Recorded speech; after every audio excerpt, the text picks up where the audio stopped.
Hi YouTube. So I wanted to watch this video because I came across it recently. It's about a 4 month. Yeah, it came out about 4 months ago. And I'm really interested in the topic of optimization in games because I do agree that optimization in games has declined so much over the years. So I'm curious what he has to say on this topic. Let's just get into it and watch the video.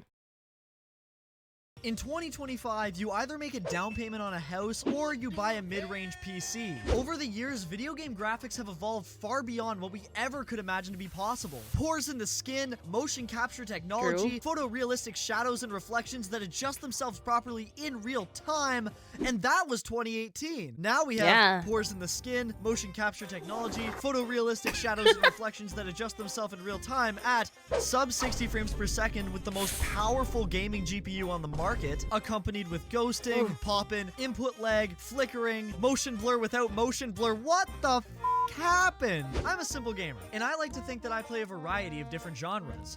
The Last of Us, Danganronpa, Silent Hill, Red Dead, Hentai Girl Karen, Fortnite. But in recent years, I found myself using mods more and more just to get my games to run well.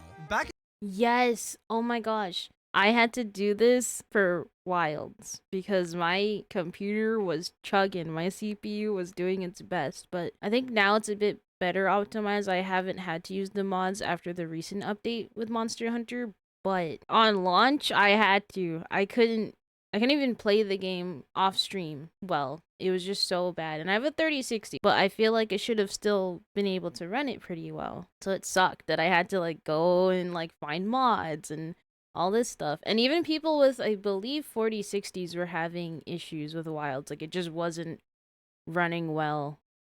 It looked bad. So it sucks you have to go out and find mods just to make your game run properly. I found myself using mods more and more just to get my games to run well. Back in 2017, I owned a $600 PC and I played PUBG, Skyrim, Assassin's Creed, and Borderlands on it all the time. But nowadays, it's hard to run any modern title on a PC under $1,500, or at least it's hard to make the games look good.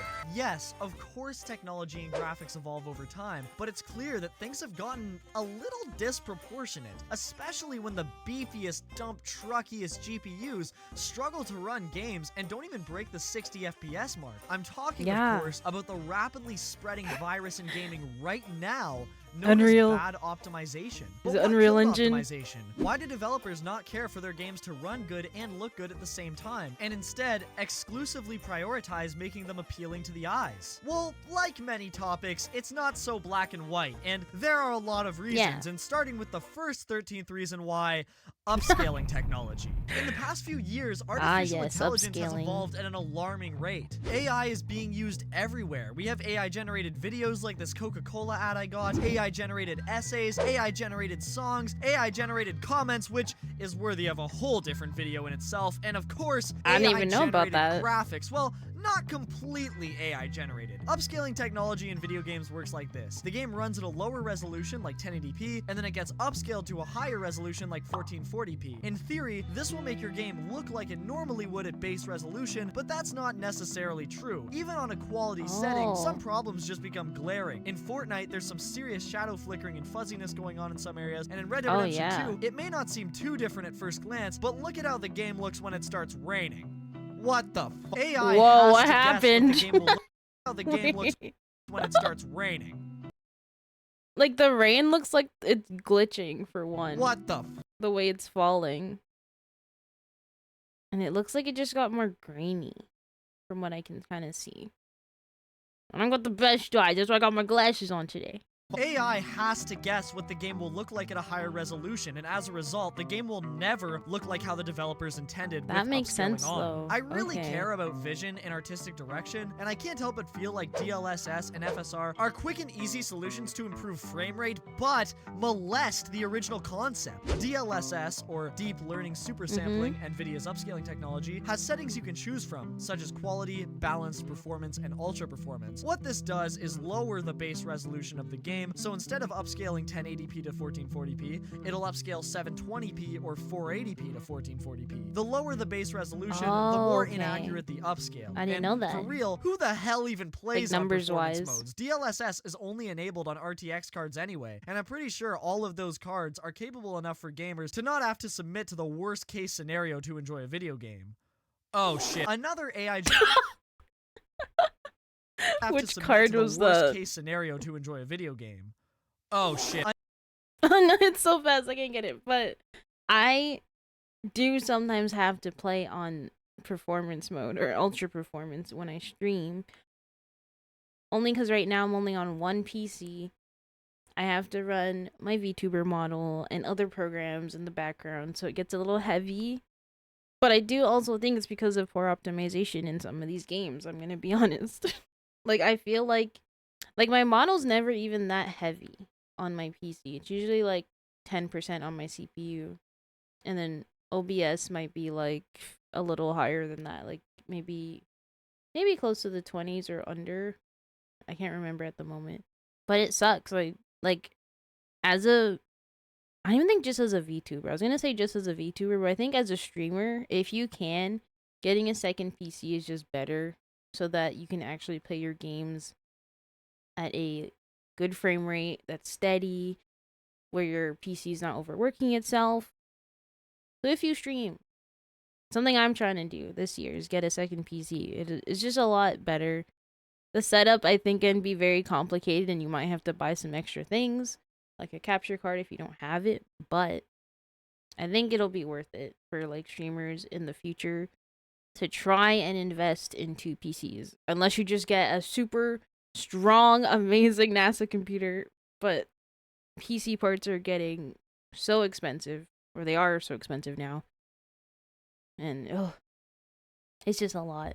Another AI-generated solution modern NVIDIA GPUs are utilizing is the brand spanking new frame generation method. What this does is it takes two frame frames from your game generation. and will use AI to interpret what a middle frame would look like. So basically, your frame rate will go from 30 to 60. This will inevitably cause input lag, but for laid-back gamers who use wireless controllers, that won't be much of an issue, since wireless controllers obviously have input lag already, so it really depends on what game you're playing. Now, I already know a lot of you guys are probably thinking, just one N, upscaling, frame generation, this is the future of gaming. Now I can play GTA 6 on my RTX 20 Ti. And my response to that is short-term solutions cause 20 long-term problems, and it's already happening. Yes, upscaling technology allows gamers to not spend a that bajillion 4090 dollars on a new price. GPU. But what it also does is encourage developers to not optimize their games, since they know, hey, gamers will just turn DLSS on anyway to make the game run good. I just beat the Silent Hill 2 remake. It came out this October, and it was Such a nothing good short game. of mind-blowing. It was also PC blowing because my computer sounded like a Russian bomber jet trying to run the game. Still loved it to death though, and was rooting for it at the Game Awards. Come on, Luke And the Roberts. winner is Me Come on, Luke too. Roberts.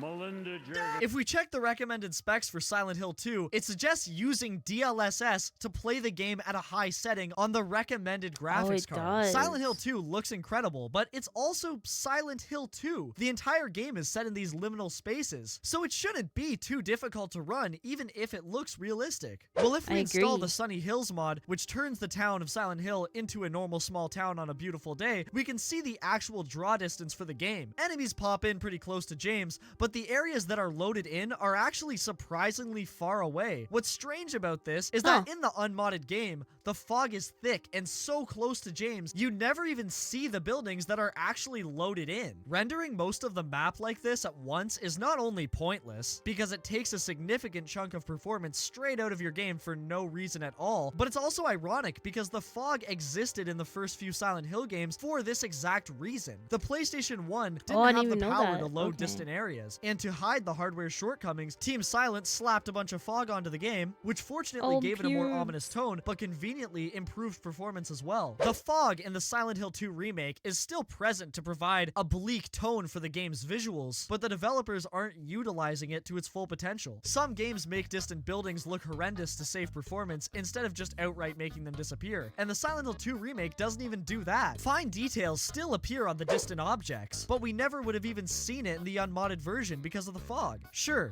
you could say DLSS and frame generation are excellent solutions for gamers to not spend a fortune on a new card to run these games. But as we can see from the recommended specs, they're also solutions for developers to not make basic fixes for their games because they're thinking, well, why would we make our game run good when DLSS can do it for us? The RTX 4090. That's true. And now I'm just like, they could have just made the buildings look like ass. And I think it would have been totally fine, because unless you're using a mod to remove the fog, you're not going to see it. And I know game devs, they probably want every inch of their game to look beautiful nowadays. But if we're not going to see it, unless you need to use a mod to remove something, I think it's fine to, you know, not add all the details to those super far buildings that I still need to squint at to look. I'm not looking there. I'm looking like at the details in front of me, and then just render them once you get closer. Because I think that is a thing you can do, correct? If I'm not like a game dev, so I don't know. So I agree with that. Like, I wish we didn't have a shortcut. I know now it is a lot harder and takes a lot longer to make games with all the new technology we have, but I kind of hope devs won't take shortcuts as much.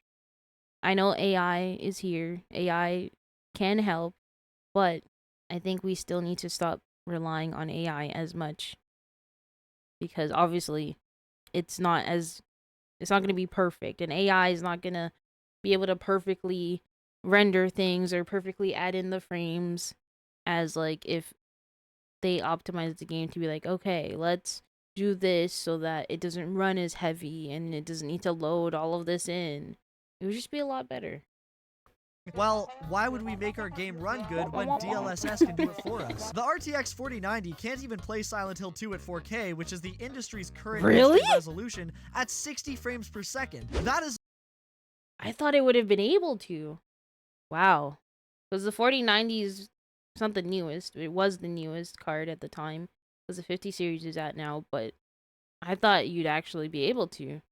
Huh. It's not only crazy, but it's unacceptable when it's clear that there are obvious fixes that will make the game in question run better without using upscaling. But despite all the graphical issues, it still should have won something at the Game Awards, goddammit. It should have. Silent Hill 2.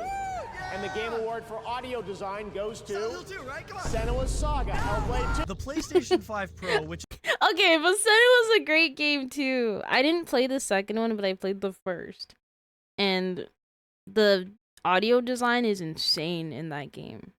So I feel like it was a game that deserved it as well. But Silent Hill's sound design was also amazing, in my opinion. So I feel like it would have been a hard choice. I still don't know why Astrobot is in. Anyway, Design goes to I'm not gonna talk about it. Saga, Hellblade 2. The PlayStation 5 Pro, which is the best console on the market for gaming, and over $1,000 in Canada if you want the disc attachment, uses its own AI upscaling technology known as PSSR, or PlayStation Spectral Super Resolution. I remember when the PlayStation 5 was revealed back in 2020, they were preaching that this is a huge step for gaming because developers don't have as many graphical limitations anymore to how they want their game to look. Because of the convenience of power, developers are now making more limitations because of these short-term solutions like upscaling and frame generation to optimize their game for them. PSSR is not good for the future of console gaming. Think about it. Consoles don't allow for advanced graphical customization. On PC, you can select the texture quality, draw distance, shader quality, reflections, and on console, you can choose between performance or quality. In-depth graphics customization will never be a thing on consoles because they're made with the intention to be convenient. So now that we have PSSR, what's stopping these companies from making an unoptimized video game, using PSSR to make it run a stable 30 FPS, and then calling that the quality setting?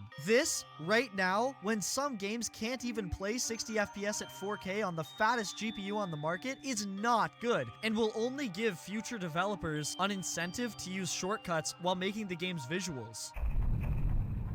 Oh, ray tracing. Oh! Tracing. 2 words that's been crammed into I always turn every off ray gaming tech tracing. presentation ever too fat. since 2018. So here's a quick explanation of what ray tracing actually is. Ray tracing is a graphics technique that simulates how light behaves in the real world to create photorealistic frames. Prior to ray tracing's Ooh. explosive entrance into the industry in 2018, developers would have to make their own lighting techniques in the game to simulate as accurately as possible how the light and reflections would behave. The thing about ray tracing is that in most modern games, you won't even notice a difference. Most of the awe you'll get from a game that's ray traced is the placebo effect whispering in your ear that the game looks way better. This is Cyberpunk with ray tracing on max, and this is Cyberpunk with ray tracing off. As you can see, there is a graphical upgrade with ray tracing, but more importantly, there's a huge dent in performance. Ray tracing has actually existed. I was gonna say, this is the off.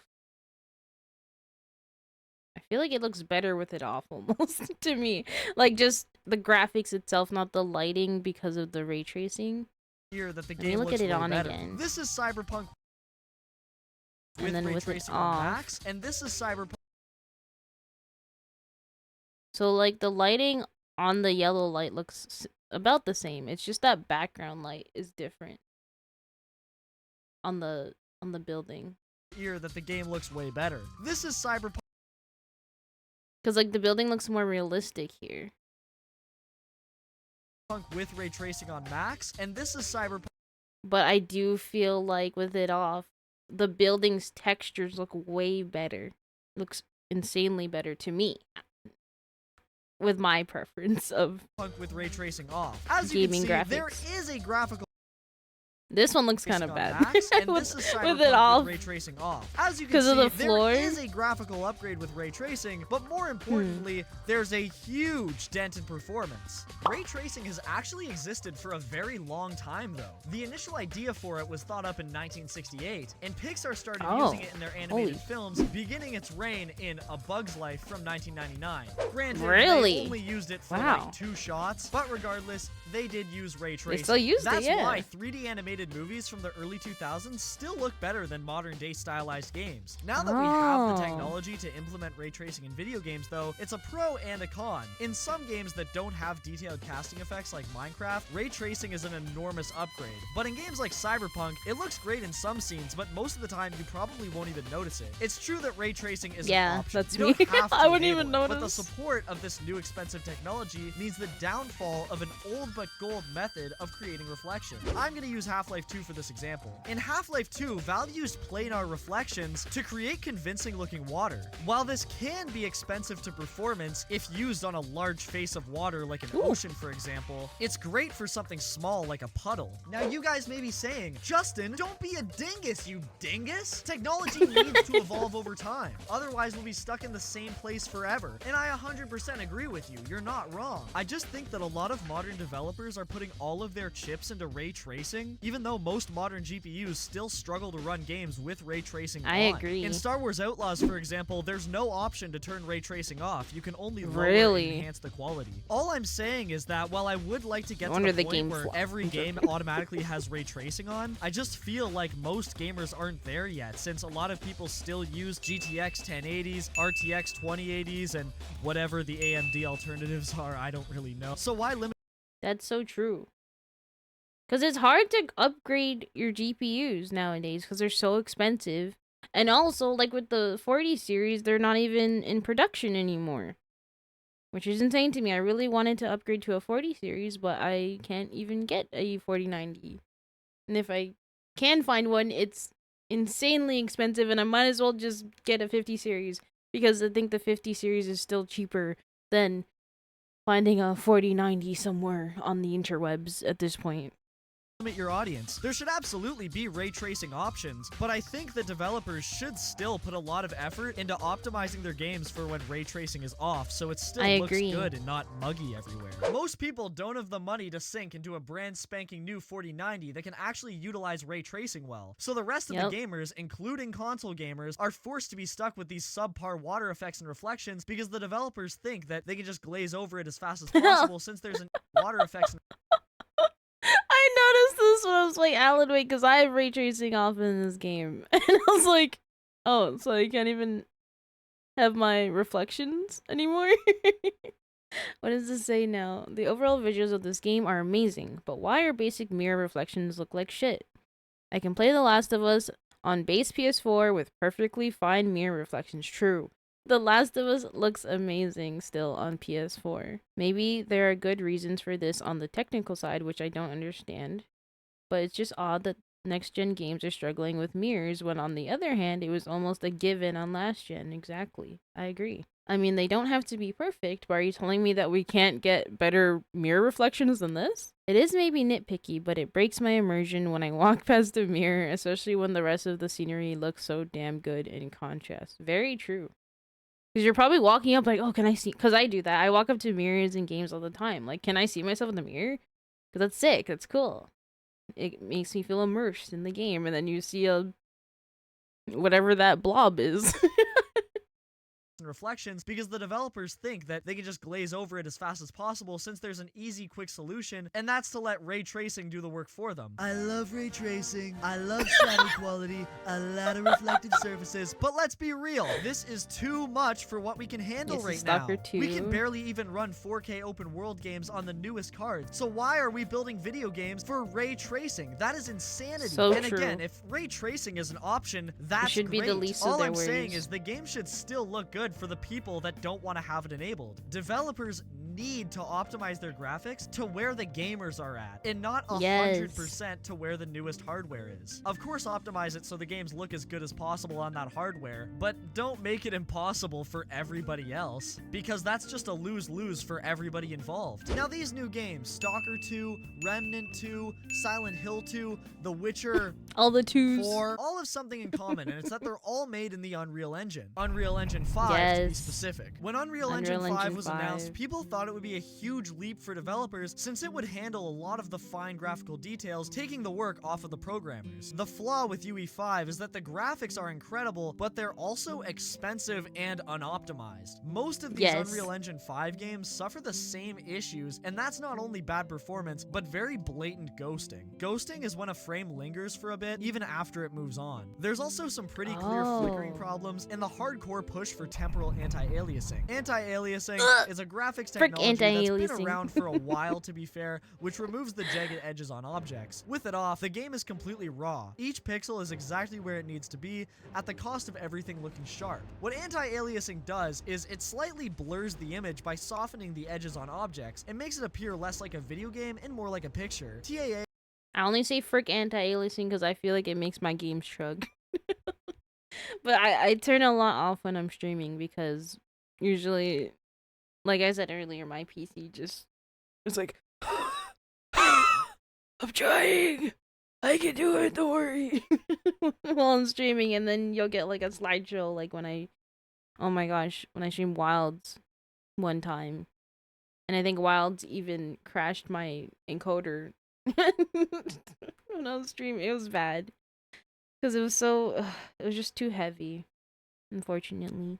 by softening the edges on objects, it makes it appear So less I don't like mind a video game having and more like it a off. picture. TAA is used pretty much everywhere now in I'd modern rather my gaming, game and run if you stand smooth. still, it looks pretty good, but if you move, it looks blurry and horrendous. Red Dead Redemption 2 is a great example for a game that's made with the idea that TAA will be enabled. The game without it looks weird, and with it on, looks Oh yeah, it does blurry. look weird. It's clear that the developers didn't take the time to optimize the game without it, and instead decided to really push for TAA. But the problem is that TAA in Red Dead Redemption 2 isn't completely optimized either, and just ruins the image when the game is moving, which is, you know, most of the game. Stalker 2, an Unreal also Engine blurry. 5 game, is probably the perfect example of a game that relies on TAA to look good. And it's clear that the game was made with TAA in mind, because the trees are dithered without it on. So basically, if you want to play a they modern are. video game, Yeah, you I either see get it. sharp, unrealistic, and untouched graphics, or turn anti-aliasing on and get a main dish of blurry game with a side of ghosting. Anti-aliasing was not always this much of an issue though. Let's look at Skyrim.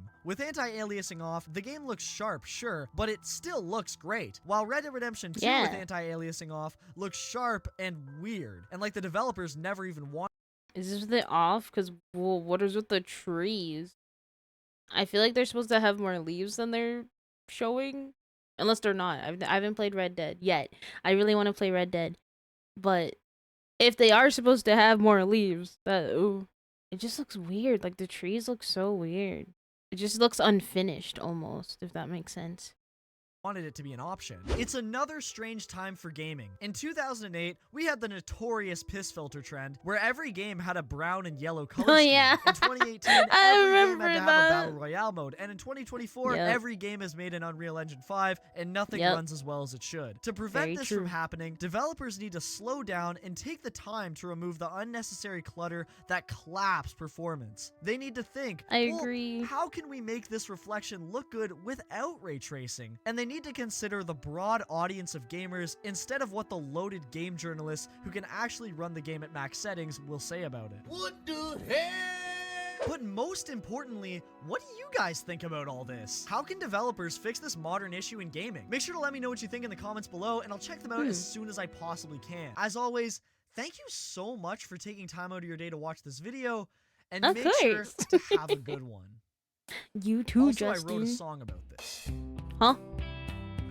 Yes. Chief. You get a song too? I am putting down the. Gotta put you down. Going to PC. I hate TAA. Choppy gameplay. For the price I pay. Life saving. That So most the true. shit I buy would run okay. That's I me can't streaming. trace no rays. Back in the day. If this is AAA, then there's something that I gotta say. What happened to my frames? What happened to his What frames? happened to my frames? Happened to his frames. When all of these games still look the same, and I know that my PC isn't to blame. Oh no, what happened to my frames? What happened to my frames? When all of these games still look the same, and I know that my PC isn't to blame. Oh Pat, pat, no, pat your it PC. isn't to blame. Pat your PC, guys. Tell me that this will last forever. What? Why won't Come you on, love? don't say that. You're not old. Ryzen 5 Yeah, 3600. you're not- 16 yeah, you're not gigabytes old. of DDR4 RAM. And Right? your graphics card is only 10 numbers under the best one on the market right now. Exactly. The RTX 2080. What's that clunky ass charger for? Baby, that's for my phone. Oh, come on. What are you looking at now? Baby, it's not what it looks like. Maybe she does have the better He's graphics cheating on card his and CPU, but PC. come on, you're the fatter one. Don't be like that. Baby, please talk to me. It doesn't have to Leave be him. like this. Leave him. Pack up and go. Oh, this is such a good video, though. And I do agree. I Stalker do 2, think. Ooh, I Remnant.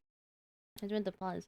I do think they need to take more time with creating games. I know it sucks to take like way longer, maybe a year extra than they want to, for games to come out. But think about your consumers. Who gives a shit about the people that are writing articles and reviews and they make bank on your game? Yes, they matter. Of course they matter. They do. But for us regular people out there that can't get a new graphics card every year and just dish out what, like 2 to 3K whatever every year just for a graphics card. Yeah, they're not that much, but you know, I'm exaggerating. It would just be nice to be able to still be like, hey, my graphics card from 2 to 3 years ago, it's still in good shape. And hey, it can run these newer games just fine.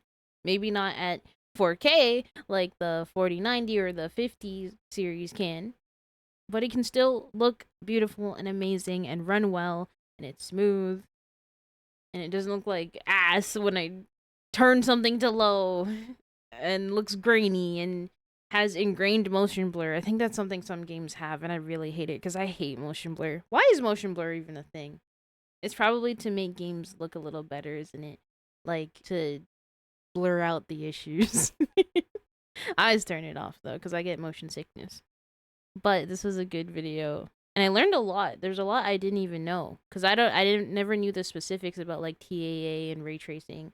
I knew the very, very, very, very basic or nothing at all. So it was nice to actually learn. And I hope devs maybe come across this video and maybe think about things more when they're making games. And just be like, hey, we need more time. Which I know them needing more time is a difficult thing when they're AAA and they're like working with other companies, because the higher ups will be like, no, you guys need to have this game out in the next month. Don't care. So that is another issue, and probably another long topic and discussion for another time. Maybe our discussions, our videos, our Reddit post, our Twitter post, whatever, can convince higher ups like, okay, we should care again. They might not, but you know, we could try. We can try. I don't know. It might fall on deaf ears, but that's all we can do, right? Is try.